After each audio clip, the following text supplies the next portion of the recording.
हम ना ही तो किसी को मोबाइल नीचे करो, पहले बोल रहा हूँ। किसी के अगेंस्ट आए हैं, ये आपका व्यू है, वो आप देने आए हो। यहाँ पर हम आदिल को ऐसा नहीं कह रहे कि आदिल क्या बेगुनाह है तो वो बाहर है, या फिर जो भी उन्होंने किया है राखी के साथ, इनका जो भी था वो पर्सनल था, इंडिविजुअल था। हम यहाँ पर किसी के सपोर्ट में नहीं है। हम as a press conference, as a media यहाँ पर आए हैं, क्योंकि कल राखी ने बहुत सारे एलिगेशंस मीडिया पर लगाए हैं। जी देखिए, एलिगेशंस लगाने के लिए हम यहाँ पर नहीं आए हैं, फैक्ट्स पेश करने के लिए आए हैं।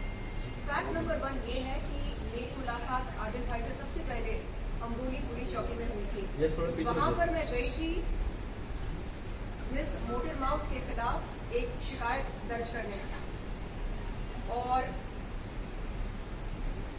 ये पहुंचे वहाँ पर अपनी बीवी के साथ, और इन्होंने मेरे पास आकर मुझसे विनती करी, कहा शर्लिन मेरी बहन प्लीज माफ कर दे उसको, अपना केस वापस ले ले। मैंने कहा क्यों भाई, प्लीज वो सरफिरी है, वो पागल है, उसको आप प्लीज माफ कर दो। ये इनके शब्द थे। कहने का मतलब ये है कि इनका कसूर ये है कि इन्होंने एक पागल बददिमाग सरफिरी लड़की से बेइंतहा मोहब्बत करी, ये इनका कसूर है। अगर ऐसा नहीं करते तो आज हम यहाँ पर नहीं होते इस तरह। अपने माँ बाप के खिलाफ जाकर उस लड़की को अपनाया, कोर्ट मैरिज करी। अब बताओ। और राखी को बोलना मीडिया के ऊपर बहुत आसान है कि मीडिया तुम्हारी साइड है, बिकॉज वो चाहती है कि मीडिया में एलिगेशंस हो जाए, वो मुझे ना कवर करे, दुनिया को मेरी सच ना पता चले। ये उसका नॉर्मल है, नॉर्मल। वो तो शर्लिन और मुझे भी लड़वा देगी। मुझे कहा गया था शर्लिन ठीक नहीं है, उससे ज्यादा बात मत करो, तुमने क्या किया, नंबर दे दिया क्या? मैंने बोला नहीं, मैंने उनको बहन करके बात किया था। जैसे उनको फ्रॉम द पुलिस स्टेशन उन्होंने छोड़ा था, then she sat with me, बोला नंबर ले लिया, अभी शर्लिन से मिलोगे, शर्लिन के साथ तुम घूमने जाओगे। मैंने कहा राखी तुम क्या बोल रहे हो, तुम मुझसे फोन करके पूछो, मैं नहीं बात करूंगी, वो ये है, वो ऐसी है, वो ऐसी है। जो उनके शब्द है मैं तो नहीं बता सकता। नहीं, ये हम सब जानते हैं कि एक महिला को जलील करने के लिए सबसे आसान तरीका क्या होता है, उस महिला को बाजारू बोलना। और ये उस लड़की ने कई बार किया है मेरे साथ। उसने कहा कि मैं किसी वैश्या व्यवसाय में पकड़ी गई थी, और ये भी कहा कि अलीगढ़ पुलिस ने मुझको रंगे हाथ पकड़ा था। अलीबाग मैंने क्या कहा? अलीबाग अलीबाग, माफ कीजिएगा, अलीबाग पुलिस ने मुझे रंगे हाथ पकड़ा था, ऐसा उसका कहना था। और इस बात में कितनी सच्चाई है ये जानने के लिए अम्बोली पुलिस ने अलीबाग पुलिस को संपर्क किया, पता लगाया, और अलीबाग पुलिस ने अम्बोली पुलिस को ये बताया कि आज तक उनके पास ऐसी कोई एफआईआर दर्ज नहीं हुई जिसमें मेरा नाम, शर्लिन चोपड़ा का नाम बतौर आरोपी दर्ज हो।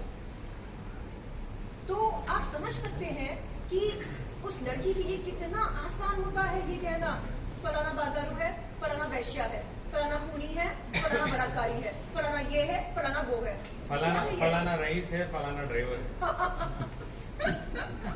नहीं, ये बात मुझे बहुत खटकी है, इसलिए मैं बार बार रोता हूँ। बहुत आसान है राखी को किसी को ब्लेम करना, किसी को चने के झाड़ पे चढ़ाना, उसके पास चने ले लेना, उसके बाद बता देना कि ये तो भिखारी था, ये तो ड्राइवर था, ये तो वो था, ये तो ये था। कल की बात कर रहा हूँ मैं, जो राखी बोल रही थी कि रितेश बहुत अच्छे इंसान है, रितेश बहुत पैसे वाले हैं, रितेश मेरी माँ का बहुत ज्यादा ख्याल रखते हैं। Correct me if I am wrong, ये बोला था ना? जी बिल्कुल राइट। एक सवाल है भाई, अगर उसकी इन बातों में सच्चाई है कि रितेश एक नंबर का हीरा है, रितेश ने उनके खर्चे उठाए, उनका घर चलाया, उनकी स्वर्गीय माँ के कई सारे सर्जरीज कराए, और उनसे बेइंतहा मोहब्बत करता है रितेश, अगर इन बातों में सच्चाई है तो उनकी धर्म पत्नी होते हुए उन्होंने आदिल भाई को मजबूर क्यों किया उनसे शादी करने के लिए? ये अजीब बात है। शादीशुदा होते हुए किसी और से शादी करना, क्या ये कानूनी है या गैर कानूनी है? तो क्या शादी उनके लिए मजाक बनकर रह गया? हाँ, ना जज्बातों की कदर करती है, ना शादी की कदर करती है, बस चिल्ला चिल्ला कर ये बोलना कि मैं मुसलमान हूँ, इससे क्या होगा? एक सच्चा मुसलमान ये नहीं कहता चिल्ला चिल्ला कर कि वो मुसलमान है, उसकी हरकतों से पता चलता है, उसकी इबादत से पता चलता है कि वो मुसलमान है, अल्लाह के दिखाए हुए रास्ते पर चलता है वो। चलिए, मुझे लोग तो ये भी बोल रहे हैं, कल तो मुझे मैसेजेस आए ये बोल रहे हैं कि रितेश और राखी ने मिलकर तुम्हें ट्रैप किया है, कि उनका प्लान था कि आदिल को जाओ, आदिल को पसंद करो, आदिल को लूटो, आदिल से पैसे ले लो, फिर ये हम करते ही रहेंगे। ये तो मैं बोल रहा हूँ अभी कि मुझे यूके का एविडेंस मिला है। ये लोग मुझे ये लिख के बोल रहे हैं वो बहुत बार मिले हैं, तुम्हें नहीं पता, तुम बेवकूफ हो, तुम नंबर 1 बेवकूफ हो। जब तुम कर्नाटक जाते थे तब रितेश से वो मिलती थी। ये बात में कितनी सच्चाई मुझे नहीं पता है, बट मुझे बोल रहे हैं कि तुम रितेश ने भी मिलकर तुम्हें फ्रेम किया। लेकिन उन्होंने अपना पासपोर्ट दिखाया, उन्होंने कहा कि कहीं भी जो है वीजा स्टैम्प नहीं हुआ है। कहाँ का वीडियो कॉल करा है रितेश ने, हर जगह वीडियो कॉल के। कहाँ का वीजा स्टैम्प? लंदन उस टाइम में वो ग्रीस थे। और दूसरी जगह पे थे, जैसा कि आपने कहा, डिनाई किया है आपके पूरे आरोपों का। हाँ, और वीडियो कॉल देखिए, मैं सबसे पहले एक बात बताऊं, ये सरासर झूठ है कि वो लंदन नहीं है। लंदन से और ग्रीस का फासला सिर्फ 38 आवर्स का बाई कार। क्या 38 आवर्स ट्रैवल करके आप नहीं आ सकते? ये बात आप मुझे बताइए। जब मेरी सो कॉल्ड बीवी 10 दिन तक यूके में रही है, 8 से 10 दिन तक, तो 38 आवर्स का ही सफर है। जो रही बात वीजे की, अगर बिजनेस वीजे में ऑलरेडी एक बंदा ग्रीस में है तो उसे वीजे की जरूरत नहीं है, वो ट्रैवल करके कभी भी आ सकता है 38 आवर्स। ये गूगल कहता है, प्लीज आप गूगल कर लीजिए। Do not believe anybody. जो भी हम बात करते हैं, आपसे मैं एक रिक्वेस्ट करता हूँ, आप प्लीज गूगल करके भी देख लेना, आपके सोर्सेज हैं, आप प्लीज गूगल कर लें। Distance from Greece to UK that is 38 hours. उसके नीचे ये भी लिखा है, if you are having a business visa in Greece you do not have to apply for any visa, you can travel any time you want. और हर 2 घंटे flight है यूके से ग्रीस और ग्रीस से यूके। अब मुझे बताइए, आप वीजा दिखा के क्या करे? वो सर्टिफिकेट दे रहे हैं कि हाँ मैं 100% गया था। एटलीस्ट झूठ ठीक से बोल देते कि मैं इंडिया में था, मैं नहीं गया था, एटलीस्ट मुझे प्रूव करने में टाइम लगता। वो तो विटनेस दे रहे मैं था। तो क्या आपने जब देखिए, प्रूव किया?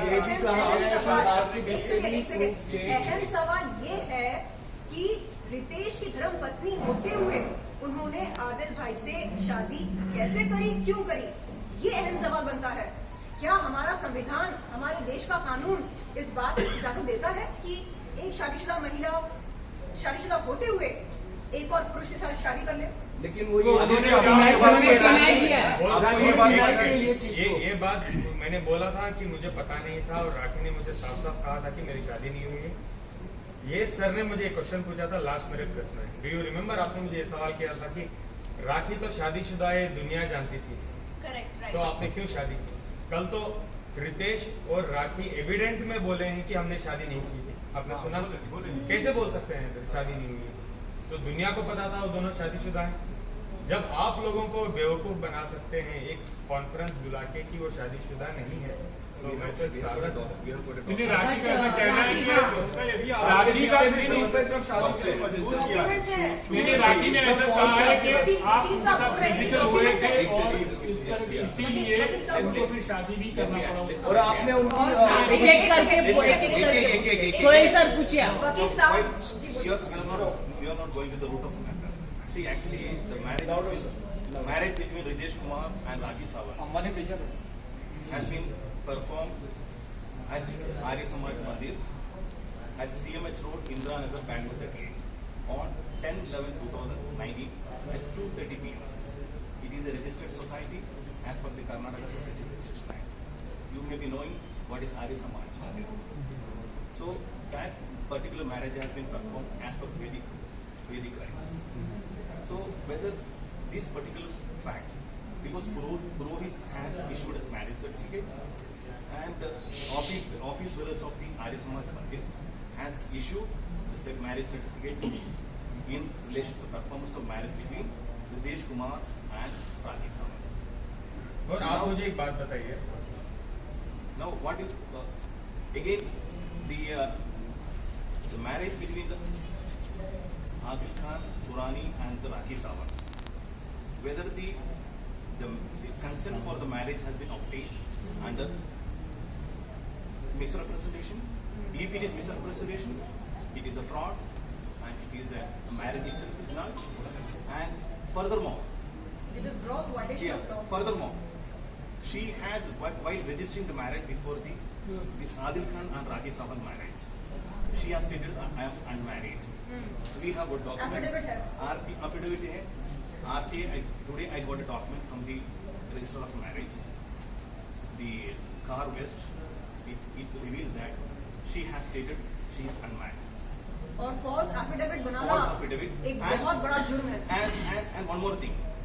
In the criminal complaint which she has lodged before the Oshiwara police, what she has stated, whether you have gone through the complaint which is lodged against Adil Khan, first pair of the complaint she has narrated, Adil Khan has agreed at the time of the marriage even to carry out all the customs of Hindu religion. She says in previous sentence, she says, we have married as per Sharia law. Third line she says, first line she has stated in the complaint, marriage with Adil Khan has been performed as per Sharia law. Third line she has stated that he has agreed, Adil Khan has agreed to perform all the customs of Hindu religion. What a contradicting statement. Absolutely. Sir शरिया कानून के अनुसार And again, एक शादीशुदा yes, महिला yes. किसी दूसरे पुरुष से शादी नहीं कर सकती है. उसको पहले तलाक देना पड़ेगा. लेकिन राखी का मानना ये है कि वो शादीशुदा one more, I'll come to that point. But Before आपको that, नहीं लगता the name is Fatima. Communal controversy हो जाएगी? As per the document, बात यहाँ पर वायलेशन ऑफ लॉ की हो रही है. Correct the right. चाहे document, शरिया कानून हो, चाहे इंडियन लॉ हो, जो भी हो, आप शादीशुदा होते हुए Exactly. एक दूसरे पुरुष से शादी कैसे कर सकते हैं? और वो भी आप अपने आप को रिप्रेजेंटेशन आप रिप्रेजेंट कर रहे हो कि हम शादीशुदा नहीं है, सिंगल है. जब आप उसमें स्टेटस आप ये बता रहे हो, False affidavit. दूसरी बात जैसा आप लोगों ने बोला कि इससे रितेश से शादी हुई थी, ये सबको मालूम था, लेकिन आदिल को भी मालूम था. लेकिन यहाँ पे फैक्ट ये है कि राखी ने आदिल को रिप्रेजेंट क्या किया था कि मेरी उसके साथ में शादी हुई ही नहीं थी. As per rites and rituals और as per the law of the land उसकी शादी ही नहीं हुई थी. तो ऑब्वियसली जब सामने वाला वो रिप्रेजेंट करेगा तो आप बिलीव करोगे ना. और यहाँ पर स्पष्ट रूप अच्छा, से लिखा आदिल से है. एक सवाल है मेरा. आदिल, आपके ऊपर ऐसा कहा गया कि आप राखी की न्यूड वीडियोस कोई अरब को सेंड किया करते थे 40 to 50 lakh. And second thing, आप जो आपका बिजनेस है ऑटोमोबाइल का, उसमें आप एक कार को let me complete 47 lakhs. She has stated 47 lakhs. अच्छा, लेट मी कंप्लीट माय सबूत है क्या? क्वेश्चन. लेट मी सबूत है. कंप्लीट. उन्होंने ये भी कहा है कि आप जो आपका कार का बिजनेस है, आप वो एक कार 10-10 लोगों को फ्रॉड के चार लोगों को बेचते नहीं बोला था, स्टैंप लगा देते. स्टैम्प लगा के उनके पेपर पे स्टैम्प लगा के सेम कार 4 लोगों को बेच दिया करते हो. तो ये 2 आरोप आपके ऊपर लगे, तो इसके ऊपर क्या कुछ कहना और जो चाहिए? आरोप उन पर लगे हैं उसका क्या? तो मुझे ना सिर्फ इतना जानना था कि अभी आप जो 6 महीने इन जेल, वो किस मतलब क्या